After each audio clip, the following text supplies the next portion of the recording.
but of course we'll begin with the blessing for engaging in the study of Torah. Baruch atah Adonai, Eloheinu melech haolam, asher kiddushanu b'mitzvotav v'tzivanu la'asok b'divrei Torah. Amen. Okay, let me put this in the chat for those of you who want to have a copy of it for later or for your own study at another time. And then I will share my screen. Okay, this is one of the most famous, we have, of course, the narrative versions and parts of the Torah itself, mostly Genesis, Exodus, and the book of Numbers. Those are narrative heavy books of the Torah. And Leviticus, as for those of you who, many of whom come on a weekly basis, we've up until this point very much focused on sacrifices, and we're moving into kind of the ethical framework of Leviticus, since Leviticus gets a bad rap for being only really about sacrifices, but it really is about purity versus impurity and holy versus unholy, with the focus being, what does it mean to create a holy society?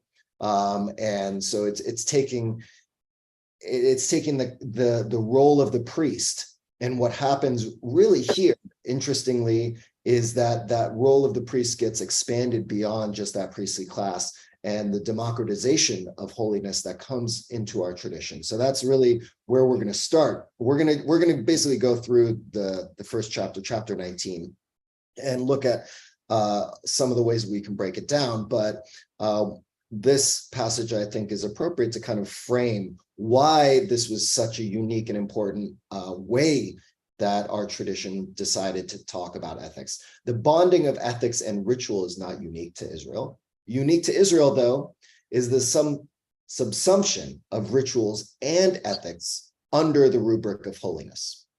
Other codes restrict holiness to ritual commandments, abstention from Sabbath labor, eating carcasses, idolatry, and mourning rites, whereas this lists ethical prescriptions alongside rituals as determinants of holiness. The prophet rank ethics as supreme. Indeed, for some of the prophets, Israel's national destiny is determined exclusively by its ethical behavior. This section, however, insists on the equal and inseparable role of ritual in the prescription for the holy life. Okay, so this is a really important concept for us to keep in mind, because and I think it's somewhat challenging for us as liberal Jews, and why I think it's important that we continue to study Leviticus 19, because this section really does blend the idea of ritual practice and ethical living as two very significant components to the whole, and the whole being holiness, right? If we are being asked by God to try and strive for more holiness in our lives, and again, holiness, if we go back to the idea of what that means in Hebrew, is really a distinction from the mundane. Right? So when we say Kiddush on Friday night, we are distinguishing the mundane nature of the 6 days of the week from the holiness and sanctification of Shabbat itself. And so holiness is about distinction. It's not about elevating, in our tradition, elevating something that's unattainable by most. But here we are reminded that holiness and that differentiation is something that requires both an ethical component and a ritual component. And again, the reason I think that's challenging for us as liberal Jews is that many liberal Jews have moved away from the ritual components of our tradition, and some have seen those as either irrelevant or unnecessary in today's modern world, whether you want to take that whether it's about kashrut, whether it's about keeping Shabbat and the restrictions that come with Shabbat, that many of the rituals, or what we don and what we wear, or how we celebrate holidays, many of those things have, I would suggest, have become secondary for many liberal Jews, with an elevation similar to the prophets of our tradition on the ethical components of our lives and the ethical living. And that what makes us Jewish, and our definition of Jews, is what our value system is and how we live out those values in our day-to-day lives. This is really trying to push us to say, great, yes, the prophets are right in many ways. We do have to have ethical underpinnings. And at the same time, if we're missing the ritual element, we're not getting the whole package, and you cannot really fulfill, according to this section of the Torah, what it means to try and strive for holiness, because you're missing a key component of that I don't know, of that description. So Stacy, thoughts or questions? Yeah, Rabbi, how do you define liberal Jew? Is it because some people are not doing the rituals? I mean, maybe this is sort of a silly question. I've heard it expressed from time to time, but I don't really particularly know how that's defined. Great question. I mean, those who do not prescribe themselves into an orthodox lifestyle of Judaism, in which the laws of Jewish practice reign supreme.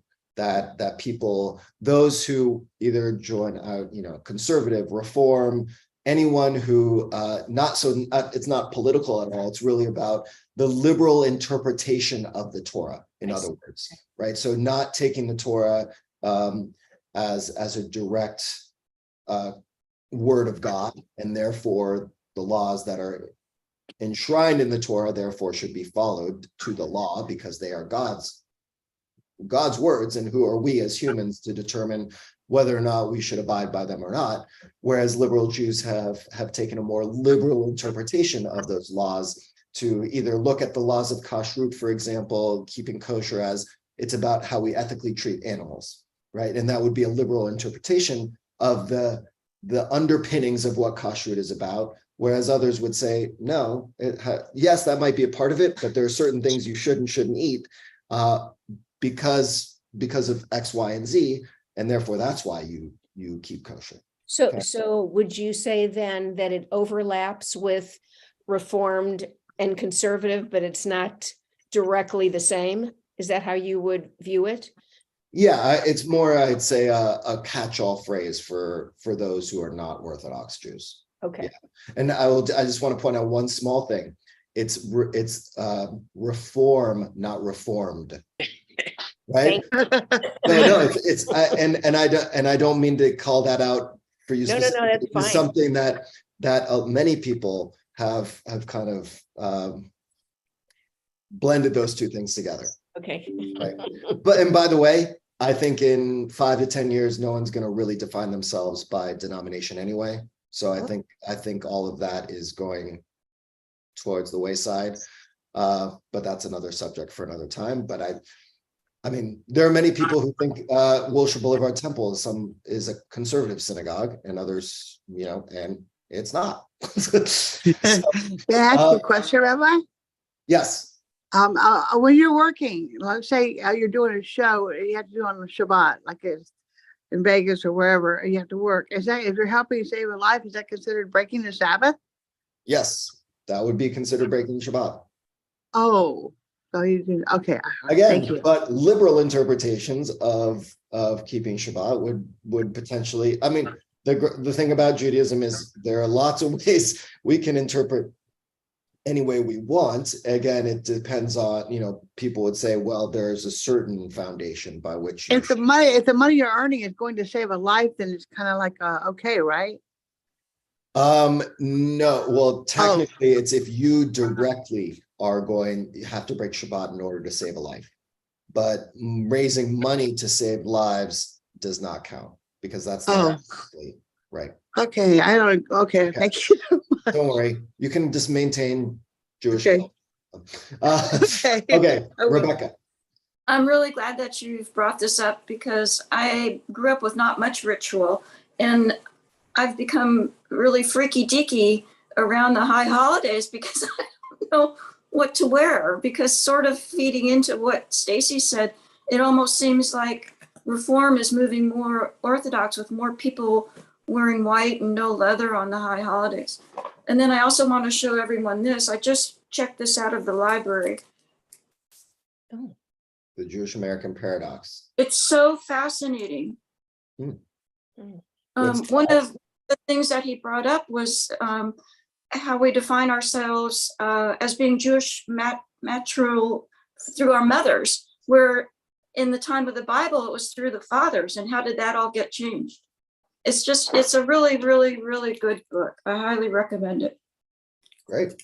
Thank you. Yeah, it's interesting. You say how even Reform Jews are becoming more orthodox with what they are wearing or what they're choosing to wear at high holidays.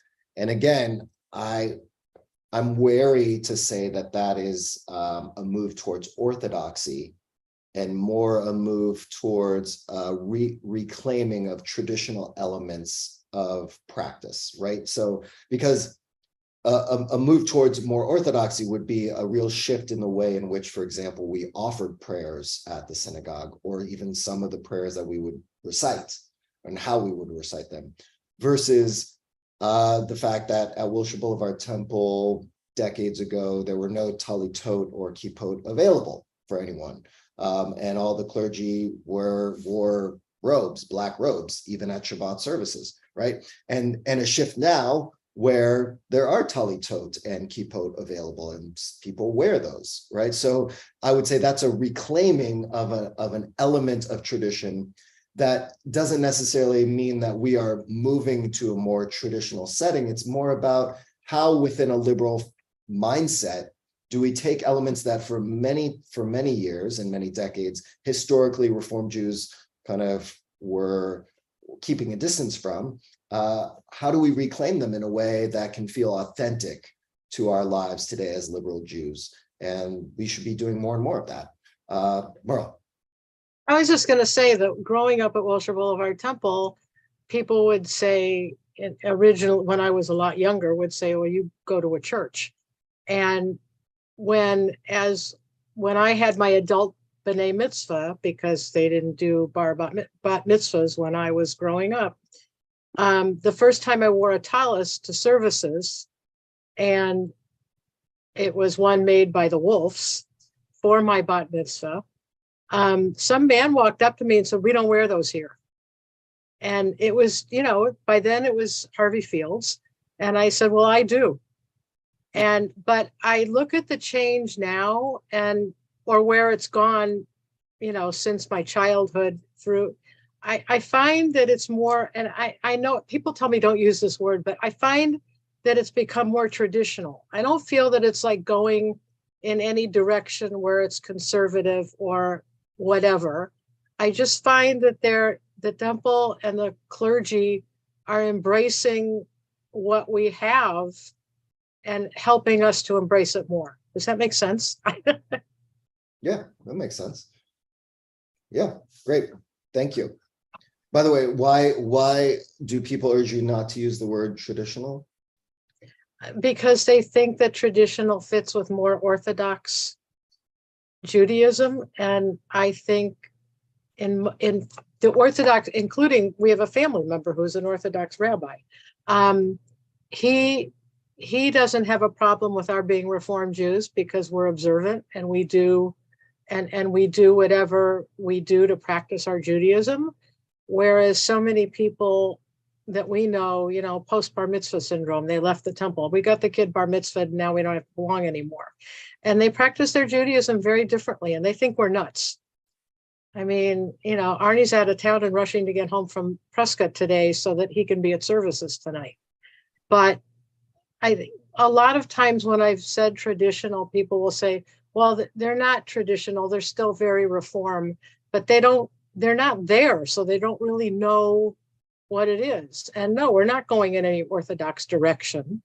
I have a lot of issues with that. And our rabbi family member, we've discussed these a lot, but he's very happy that we practice our religion and that we probably practice more than the rest of his family who don't practice at all.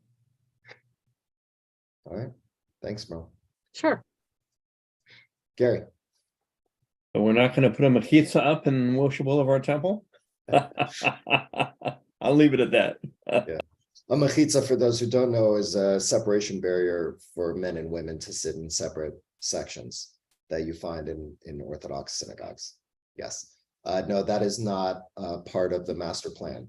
The new Resnick campus, the plans do not include a mechitza on the architectural plans for that. Penina. I had a plumber in Cleveland, a young man, and I needed to have something done in the house. And when he came, he told me to leave the front door open. He was very Orthodox. And I got it right away because I kind of like, my in-laws were very religious. There is such a thing that's called Mar'it Ayin, something that may be looked to the other person in not a very kosher way. In other words, a young man coming into a woman and I'm alone in the house and there is no husband in the picture. And so you leave the door open so people shouldn't think that something sexual is going on or something. So I think the mechitza in the temples were actually started because of that. Women sat next to men and sometimes it may not be the husband. And you don't know how other person can interpret it. So because of what you call mar'it ayin, what looks or might be, they just avoid it and that's it. Yeah. So I just wanted to explain why this whole thing is happening. And then when he came the next time, he didn't have to tell me anymore. I just left the door open and I told him I left the door open. So he should be comfortable. And he did an amazing job. And he went to a friend of mine and he didn't even charge her and told her that because he's a friend of mine. And it was amazing. So, and I told her, leave the door open. So I'm looking at the rituals as the reminders. And I also explained always to my student, if they had parents that one of the parents were not Jewish and they didn't want to convert, I said, why don't you just look at both religions and decide that you should adopt whatever it is that makes your life better from both of them?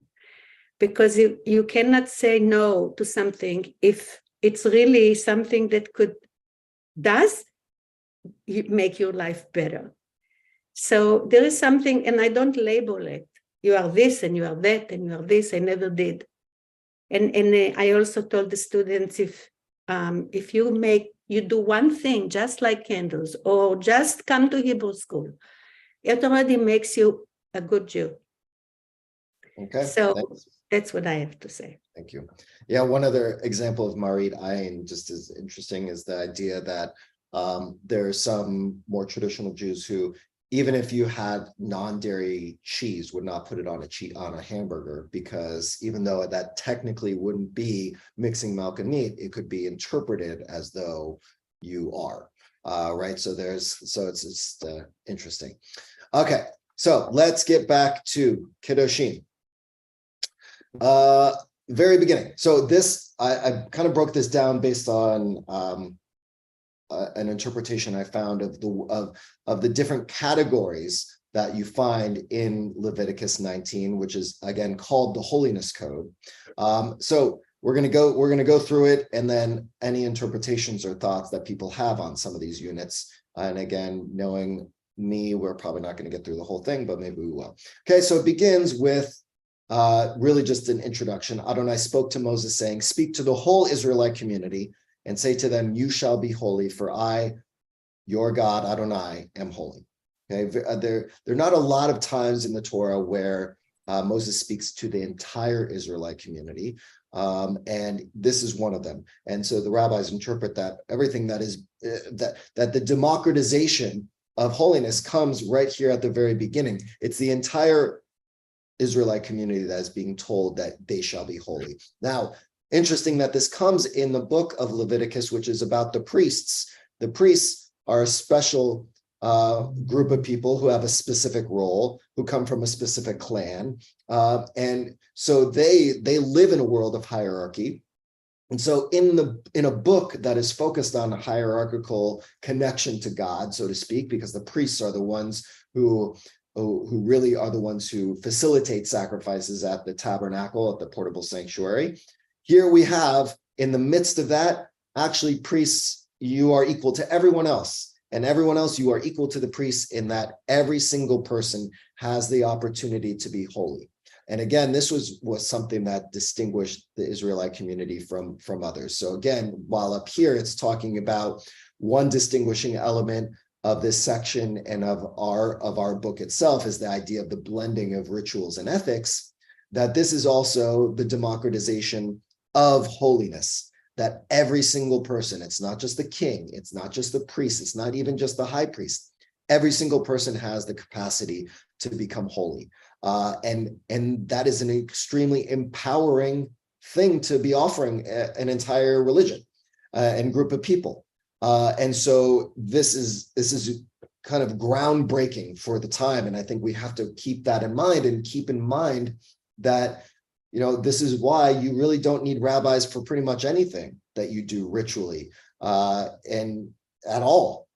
Pretty much anyone in our community can pretty much facilitate anything else as long as they know what they're doing, right? We don't have a hierarchy in which the direct line to God goes through a specific group of people or a specific individual. We have full access. Everyone has full access. Okay. So that's how Leviticus 19 even just begins. It equalizes the playing field automatically. Every single one of us has the opportunity to be holy. And again, this is also linked back, if we want to go back to another groundbreaking part of our tradition, which comes in the very beginning of the Torah with creation and Genesis 1, where we have, unlike Genesis 2, where Adam and Eve are created separately, Genesis 1, God creates humans, B'Tselem Elohim, in the image of God. And that, especially among liberal Jews, has been a real calling card for equality in the world, that we are all made in the image of God, and therefore we all have a God in us. And therefore the way in which we treat other people has to keep that in mind, right? So here is almost a continuation of this idea of God is a part of every single one of us, and all of us have the capacity to be holy. Okay, so we go straight into the first section, the first unit. And again, these units are defined by commentators. This is not, of course, in the Torah itself, it's not broken down. It's just one long list. But this is a way to kind of differentiate themes that we find in Leviticus 19. And again, Leviticus 19 trying to teach us, okay, if I am going to strive to be holy, I need to look at two parts of my life: ethics and ritual observance. And in other words, the actions I take and the way in which I treat other people and myself. Okay, so the first thing that comes up, and this probably reminds you of another section of the Torah, you shall revere or honor your mother and your father and keep my Sabbaths. I am Adonai your God. Okay, comes straight from back in the book of Exodus. We have the 10 Commandments. Okay, interestingly, here we have not a repetition of the first, the 10 Commandments in an order at all. We actually have a reversal of honor your mother and father coming before the idea of Shabbat, but both of them are blended together in one sentence. And it's almost as if, and as the commentators have pointed this out, it's almost as if this is supposed to be the proof text for why Leviticus 19 is the blending of ritual and ethics, because here you have the ethical idea, which is honoring parents, and then you have the ritual, which is Shabbat. Right, so we got it all wrapped up, connected, as if the author of this is bringing us back to the 10 Commandments, and therefore strengthening this section of the Torah and saying, if you're reading this, right away that this is something important, and it's almost on par with the 10 Commandments that you got back in Exodus.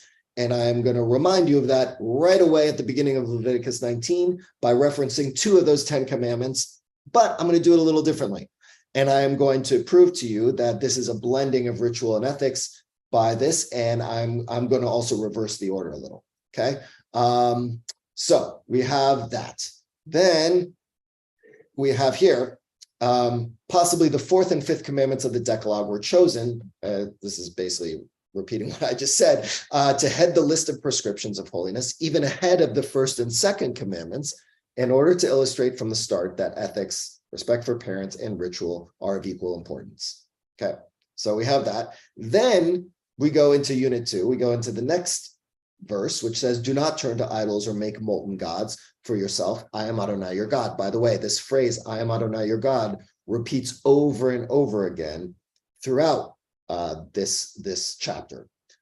It's almost as though it's supposed to constantly be reminding us, and again is also used by commentators to differentiate sections for every time that is stated as kind of the end of a unit, so to speak. But here we have reference again to some of the 10 commandments, but they have been put underneath the other two up above. And it is a reminder that we should not make idols. Okay, so far we have two units that are kind of reminders of the 10 commandments. And then we get into something a little different, which is this well-being offering. A well-being offering, as we learned earlier in Leviticus, there were different types of sacrifices that were offered at the temple by the Israelites.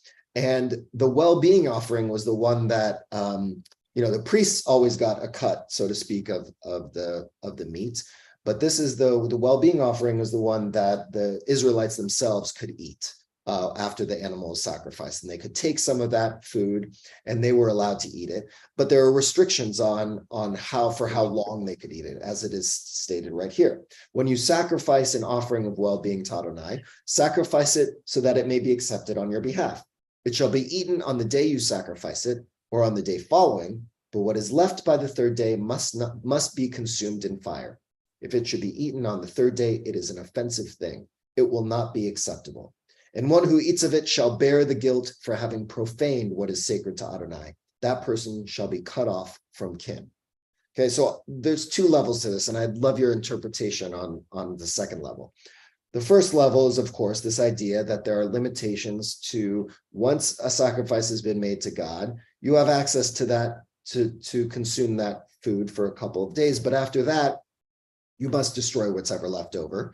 And you have to imagine that was difficult, because an entire animal, how much can a family eat in a couple of days? So most likely there was some that was left over, and the temptation would probably be, well, it's still good. I'm still going to eat it.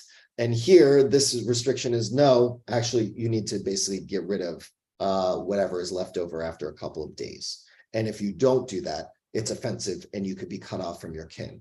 But I wonder, are there some modern ways in which we can interpret this? Are there ways in which we can see this concept that has nothing to do with sacrificing animals, but can be connected to, is there an ethical component, in addition to this being a ritual component, is there an ethical component that we are supposed to learn in our contemporary lives from what's going on here? So I'll stop sharing the screen to see. Yeah, Susan, and then Merle. Yes, I think you can't eat it all in one day, or maybe in 2 days. So what do you do that's ethical? You share it. You give it to other people, because it's too much. I mean, you have a big banquet, and today, of course, we have all sorts of ways that we can give to those who are hungry. I mean, there are organizations that do this. You can at bar and bat mitzvah with as my grandkids did, with food giving to food banks, and those were the place settings as well. So I think there are ways you could do it. It's an consumptuary ruling, and how do we share it? This forces you to share it with somebody else, unless you're a miser. Great, thank you. Yes, I like that. Merle. I'm thinking also that then, you could make food last for a couple of days, but you also didn't have refrigeration. You didn't have any way to keep it pure. So how many days can, a piece of meat last? And the other thing that I really like now in today's world is our granddaughters at the school that they go to, they have to do community service, so many hours a semester. And they get to choose from a list, and they chose, I think it's called Not My Starving Children, but you can't bring food to it, but grocery stores and places that need to get rid of things that are still safe to eat, they donate to it. And then these kids divide it up and families divide it up to give to families in need, which is a lot of what Susan said. Nice. Yeah, I think there's also something, I'll put it back on the screen. This idea along the lines of consumption, that in a very consumption heavy world in which we live today, in which we like to to acquire as much as possible and keep that. This is saying there should be limits on both how much you acquire and how much you keep for yourself. And it's almost, as Susan was saying, it leads in, I think, very nicely into this next section, which is horticultural holiness, which again, in many ways could, you can take literally, but of course has complete reference in today's world as well. And this is a famous line from Leviticus 19. When you reap the harvest of your land, you shall not reap all the way to the edges of your field, or gather the gleanings of your harvest. You shall not pick your vineyard bare, or gather the fallen fruit of your vineyard. You shall leave them for the poor and the stranger. I, Adonai, am your God. So you have actually a few different things you're supposed to do here, right? When you go and you harvest your land, when you get the benefits of your hard work, there's certain things that you are supposed to do. You're not supposed to take every single thing from all corners of your entire field, right? You have to leave some of the edges, right? You can't strip the entire field bare of every single piece of fruit. You have to not do that. Nor when you're kind of going along and there are things kind of falling off and falling on the ground, you're not supposed to go back and necessarily get every single piece that's fallen off the tree, that's fallen onto the ground, and pick those up too. You shall not pick your vineyard bare or gather the fallen fruit. You shall leave them for the poor and the stranger. Right? So there are elements, again, very much linked to what above. We are not supposed to keep, in one way, all of our success to ourselves, right? We can take this in a more direct way, which is tzedakah, that we have a responsibility to give back. We have a responsibility to care for the poor and the stranger. But this is a little different than tzedakah, I think, in the sense that there's also a way in which we are supposed to create, I don't know, a meaningful way, not meaningful is the wrong way, respectful way, dignified way for people who don't have what we have to benefit from our success, right? Because we're supposed to create the opportunity for people to go and gather these things. It doesn't say you shall go and hand it to them, but this gives people the opportunity to come through in a dignified way on their own time and collect some of these things as well, right? So we have this is a really important teaching for us that is still relevant in today's world. Any thoughts or interpretations about this section? Okay. All right, moving on. More ethical deeds. You shall not steal. You shall not deal deceitfully or falsely with one another. You shall not swear falsely by my name, profaning the name of your God. I am Adonai. Okay, this one's pretty straightforward.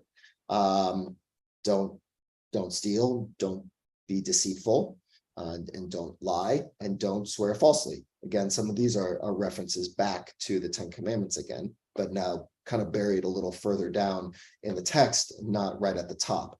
But again, this is a more ethical approach. Okay, exploitation of the helpless. You shall not defraud your fellow Israelite. You shall not commit robbery.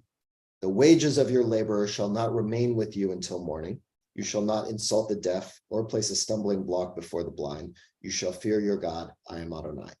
Again, this is verse 14 is a famous one. But even before that, in the second half of 13, this is the reason the wages of a laborer shall not remain with you until morning is the reason given why we are, according to our tradition, obligated to pay someone right away for their work. Right? It's not if someone goes, like Panina's example of the plumber who came to her house, it's not that we say, oh, thanks for your hard work, I'll pay you soon.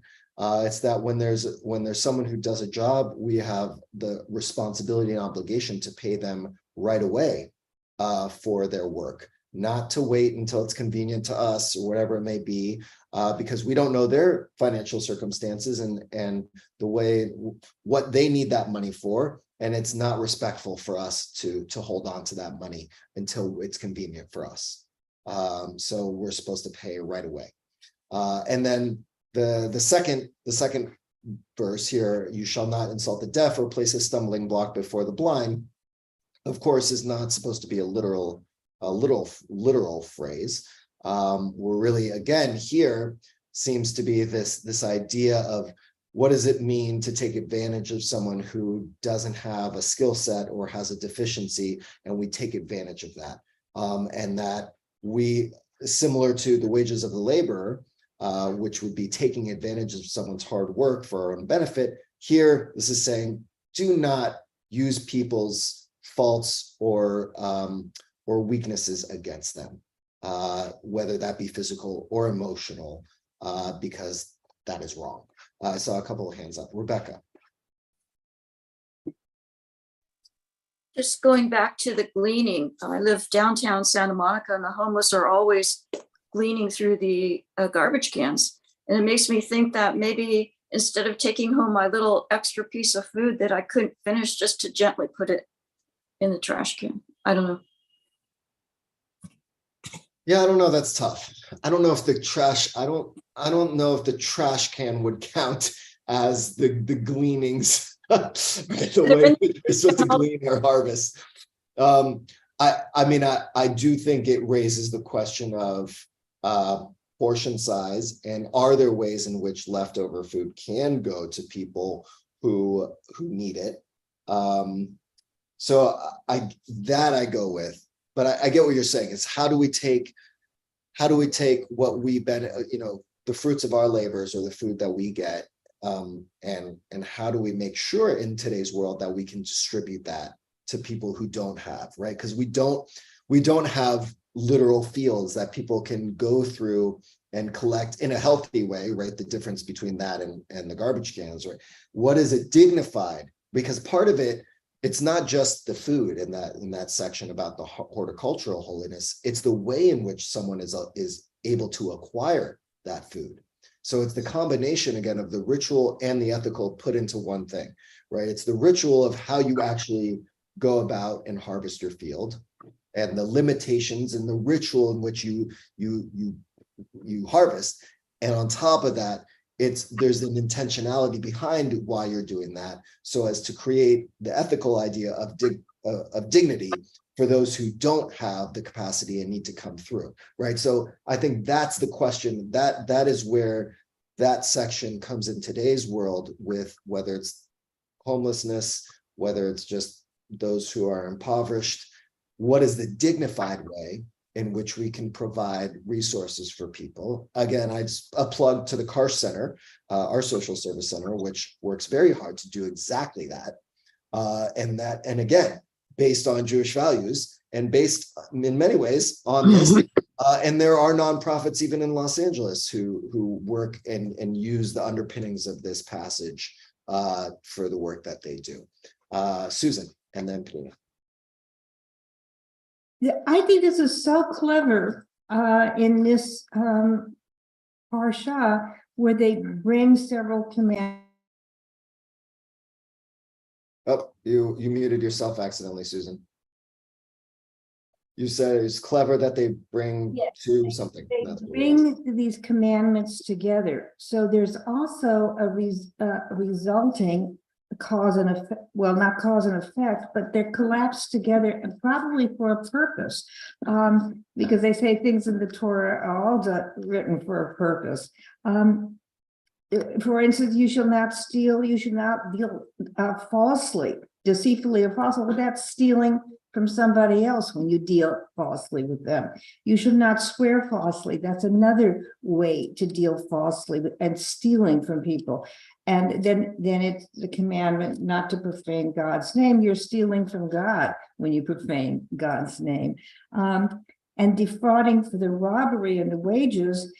Later on in Exodus, they say, because the wage earner is poor. And there they qualify it, which is interesting, because if you didn't get it the first time, guys, you don't do it because the wage earner is poor.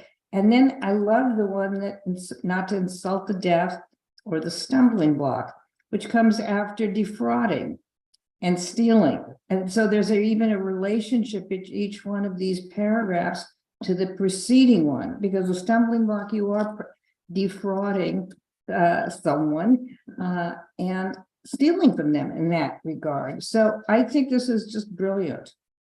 It is brilliant. Thank you for making that connection. That yes, again, as I said, this part of the Torah is not broken up into these sections with lines separating. It's all you could quickly kind of just read through this and miss the fact that they're building, and that almost each sentence and verse is building on the one before, right? And making these clear connections, again, with this idea of the blending of ritual and ethics, that our life is made up of both our actions and our intentions.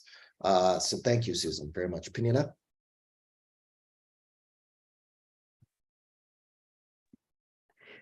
My daughter has something that I never practiced before I came to Los Angeles with her neighbors.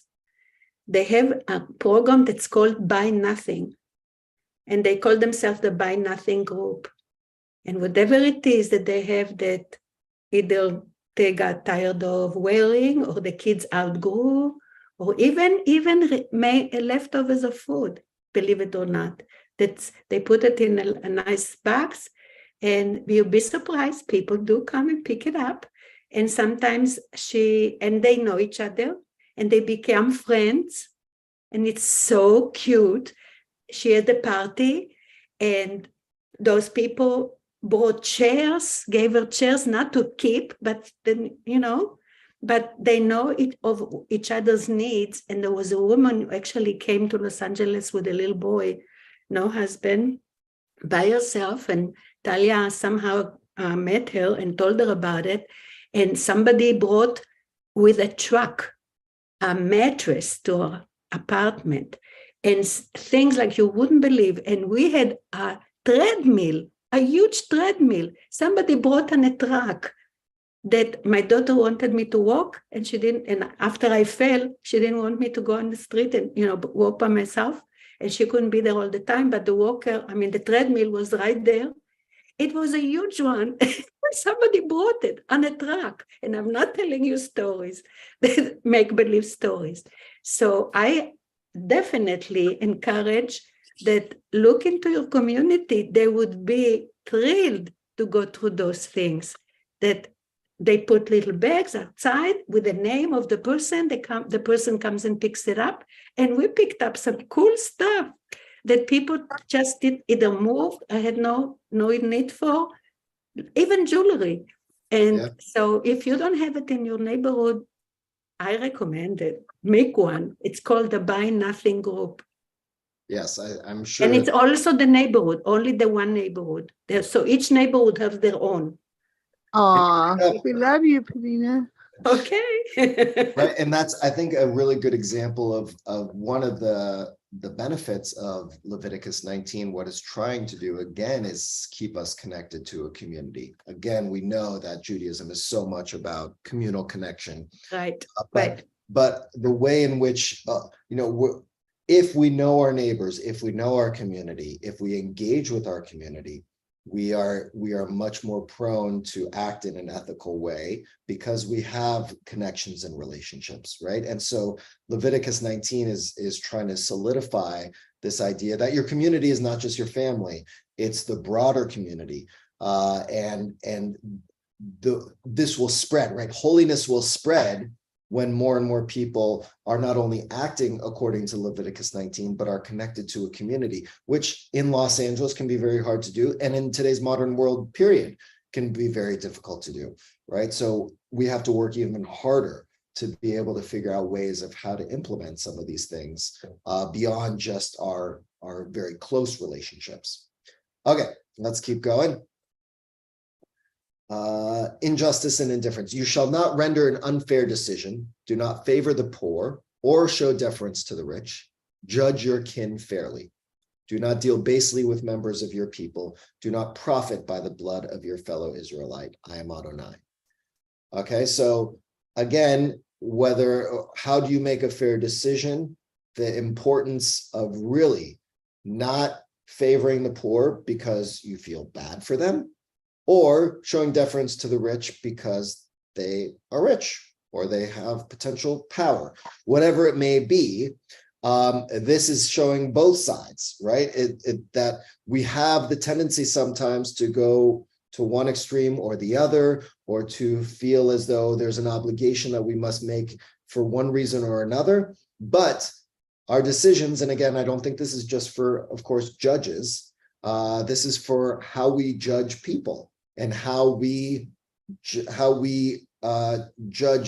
the challenges that we have with other people. So we have that, and then do not deal basely with your people. Do not profit by the blood of your fellow Israelite. And again, I think that in today's world is also very important. How do we make sure that the challenges that other people are having or are not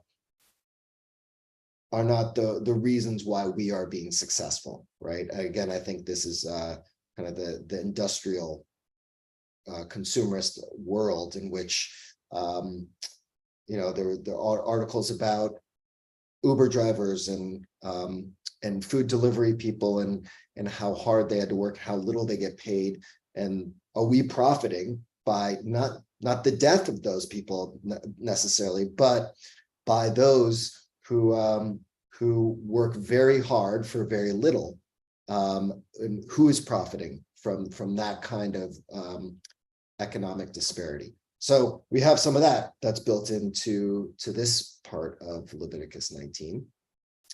Then we move into, you shall not hate your kinsfolk in your heart, reprove your kin, but incur no guilt on their account.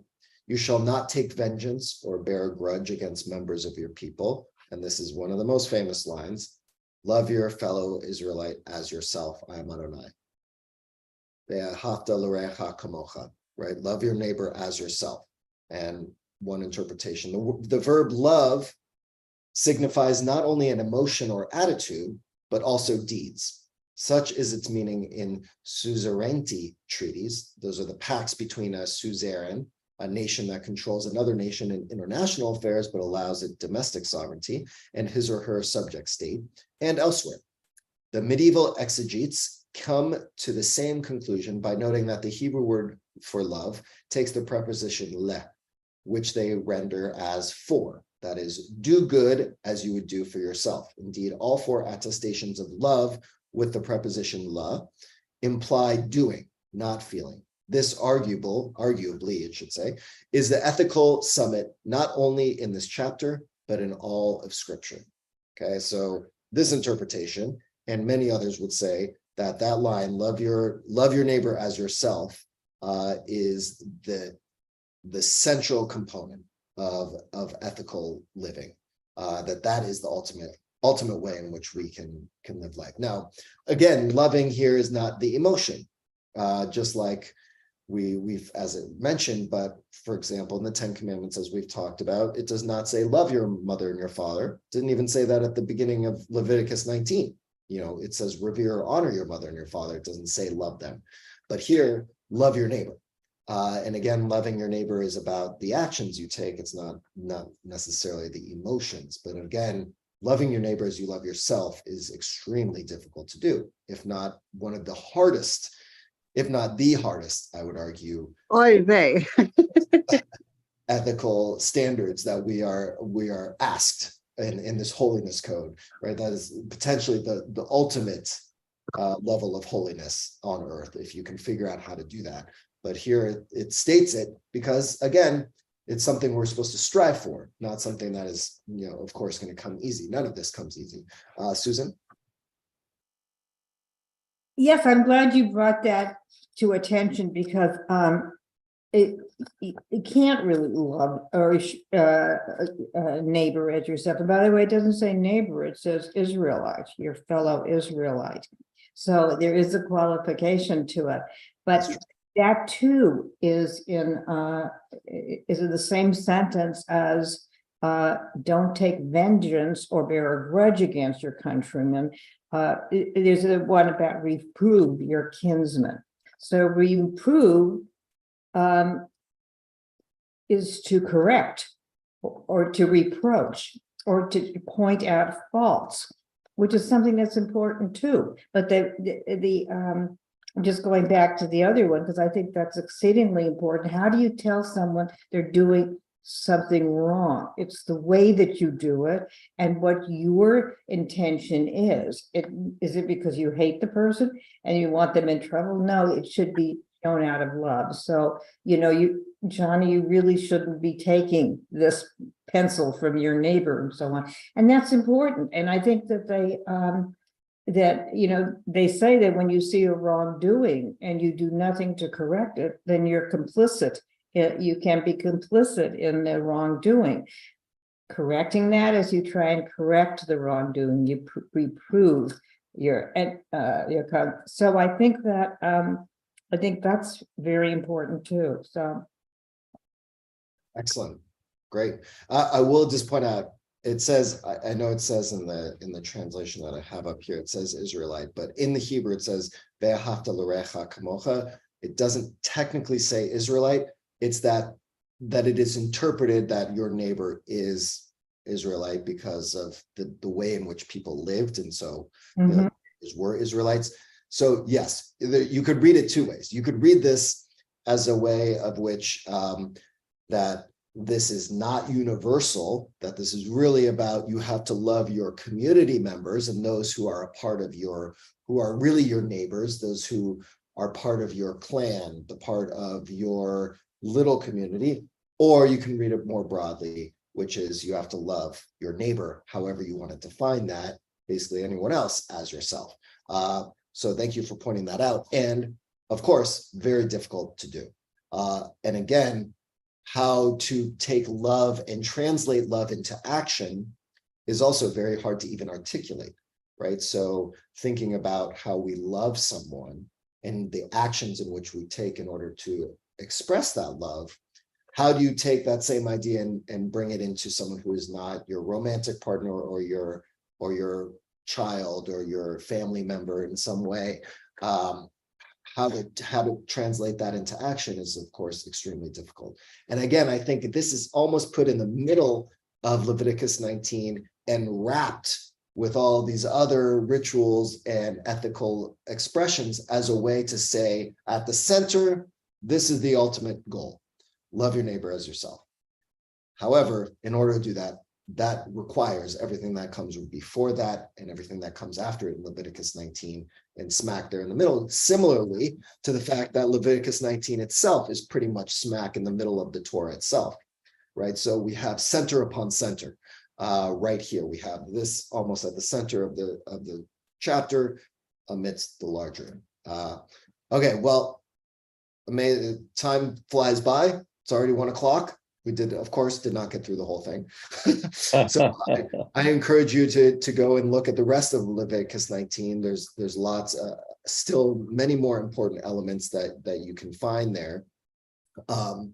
And again, how can you think about really living out this blending of ritual and ethical behavior that our tradition really does push us to figure out ways in which we express our Jewish identity and values through the rituals in which we do. And those don't, of course, all have to be Jewish at their core, for example, lighting Shabbat candles, but there are ways in which our actions are expressions of our ethics.